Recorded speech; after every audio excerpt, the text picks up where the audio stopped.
Bonjour à tous, première petite vidéo de notre potager 2016. Donc là nous sommes le 24 janvier. Voilà, donc on a commencé à préparer.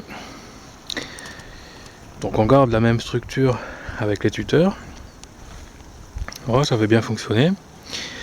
À part qu'en bas en fait on manquait de fil.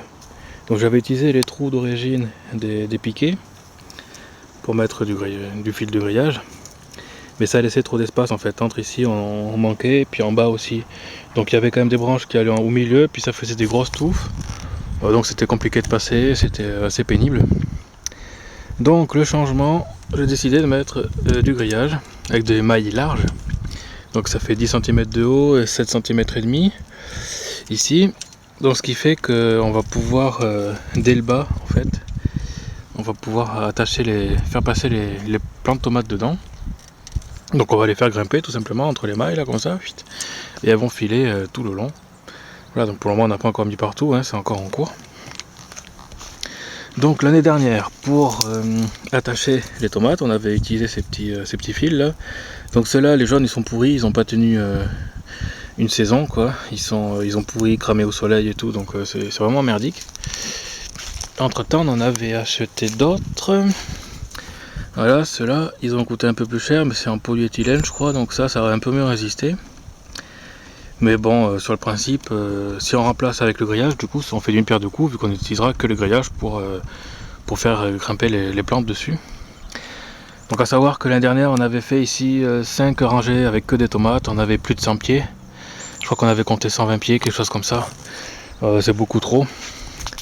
Donc là, on va faire en fait que 3 rangées, donc l'extrémité, la centrale et l'autre extrémité. Et entre on fera grimper d'autres choses, je sais pas, des haricots, plein de trucs quoi. On va diversifier un peu. Donc là, la préparation qu'on a commencé à faire, c'est tout désherber. Qu'on a supprimé tout ce qu'on considère comme de la mauvaise herbe.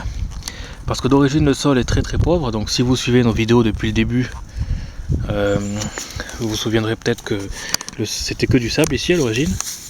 Donc maintenant, si on creuse un peu, on peut voir qu'on a une terre qui est un peu noircie, donc qui est un petit peu plus nourrie. Voilà.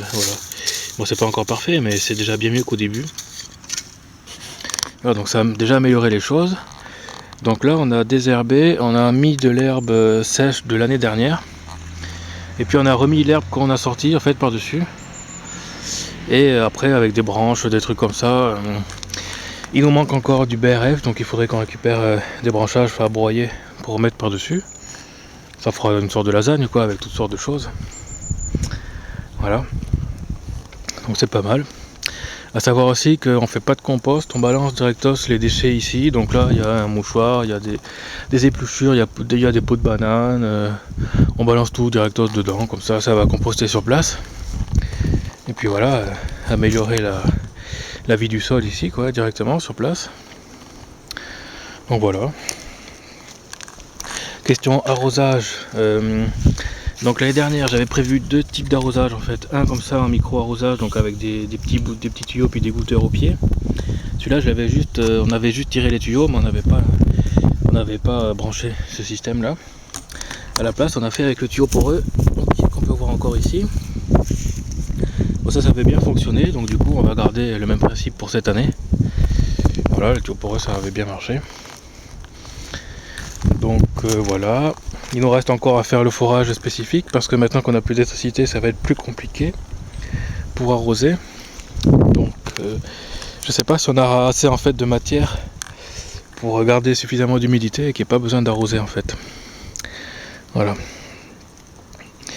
Donc pour les mauvaises herbes, on les supprime parce que vu que le sol est très pauvre, je précise ma pensée de tout à l'heure, c'est qu'on ne veut pas que tout ce qu'on considère en fait, tout ce qui est inutile pour nous en fait, faut pas que ça bouffe les nutriments qu'on a réussi, le peu de nutriments qu'on a réussi à emmener dans le potager.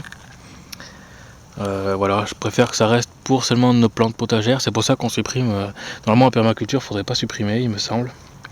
Seulement, vu que ça bouffe les quelques trucs qu'on a pu apporter dans le sol, ça m'embêtait de laisser ça. Donc voilà, on supprime tout et on remet quand même ça sur le sol pour que ça remette, que ça se décompose et que ça redonne à manger pour les plantes potagères. Voilà.